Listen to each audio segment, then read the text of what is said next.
Welcome to ATOMS. ATOMS stands for Adventures in Technology equals Options in Math and Science. These adventures begin in your classroom when you are introduced to technology while studying math and science.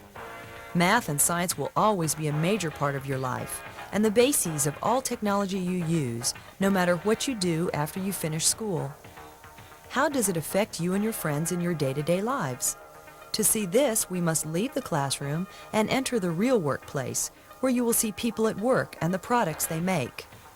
You will see how the math and science you learn in the classroom actually are used in real life. Okay, class. I need you to read chapters 3 and 4. We might be having a pop test on it tomorrow. Well, I think that about wraps it up. Does anybody have any questions? Yes, ma'am. Yeah, why is all this technical stuff so important? That's a good question. I think I can show you the answer better than tell you. I have a few friends that definitely can give you the right answer. Why don't we go meet them? Let's go. How you doing? Hi, I'm Pete Mara. Welcome to Siemens Automotive Electronics. He's going to give you a tour of the plant, so I'll leave him in your hands. Come on. Before today's high-tech manufacturing, people did most of the assembly line work. They spent each day picking up parts and putting them in equipment as it passed on the assembly line. These are called solenoids, and they are used in anti-lock braking systems in automobiles. Today, robots controlled by computers do most of the assembly line work. You might think that people have been replaced by robots. This is not the case at all. As a matter of fact, high-tech has created many new and exciting jobs. These new jobs do require a solid background in math and science. Robots may be doing most of the work on the assembly lines, but who installs the robot? And what happens when one breaks down? They can't install or repair themselves. They don't write the computer programs that control them. People do. That's why you are so important. Our high-technology future depends on students just like you.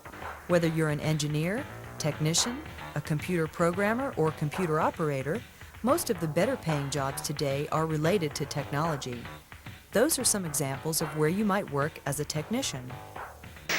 Okay, where we're going to go next now is we're going to go to the measurements lab. The measurements lab is the place where they test these small parts to make sure that they meet all the specifications to go into the assembly. High-tech manufacturing requires a lot of precision in each step of the process. Technicians carefully inspect parts to make sure that they have been made correctly. These inspections are very important, especially when the products being made can affect our health, safety, or our world. There's a tube back here, a sensor that comes out the exhaust that tests the different gases that come out the exhaust. Technicians are very much in demand in the high-technology world of today. Buttons and it does that for you. Are these no different wires color-coded? Yeah. Actually, this particular board would have two different sides to it. This would be one side, being the top side, and this would be the other side here. And on a computer, you'll see that since you're working in one dimension on the computer screen, you'll have different colors to represent the different sides of the boards. Those of you taking math and science courses in school now and who continue with 4 years of math and science all the way through high school will be the people with interesting jobs and good incomes in the future.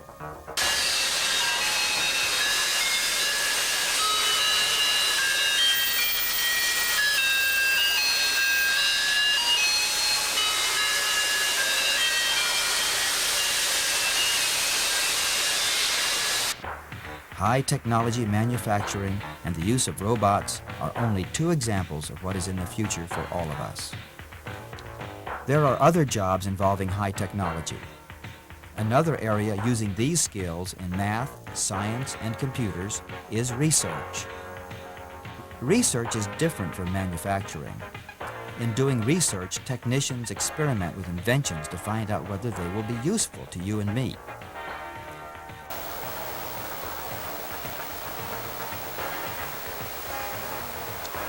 and you can see 500 is right there. And then each one of those lines is 25 thousandths.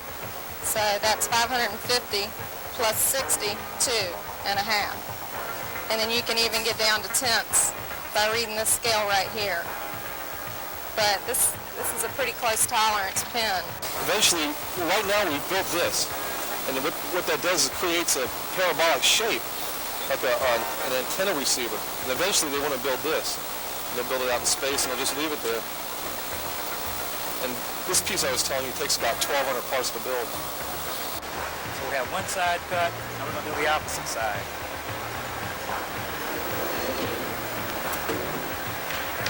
So we have, basically what we have one side is cut. It was on, machine cut on this side, so it has spun around. Now it's going to cut this side, along with putting that little hole on both sides. Program. I guess you can see how each step is, they each have a different program. I just call the upper stepping program for number 3, which is right here, which is the back side. Watch these machines work. It looks simple, doesn't it? But it isn't. You need a lot of math and science to get the interesting and high-paying jobs that these technicians have. The largest number of jobs available as far as we can see into the future are in high technology. Even though you may not be ready to look for a job today, you must prepare for the time when you do need a job. This means that you must take courses in school that will prepare you for the high technology job market. Even if you are not the kind of person who enjoys taking bicycles apart and putting them together, or making sure the Mario Brothers reach their goals, or programming your digital watch, you are still very likely to succeed in high technology. We hope you notice that women and men and people of all colors are doing equally well as technicians. You can too, if you try. We wish to thank these companies and facilities for their cooperation during the production of this video program.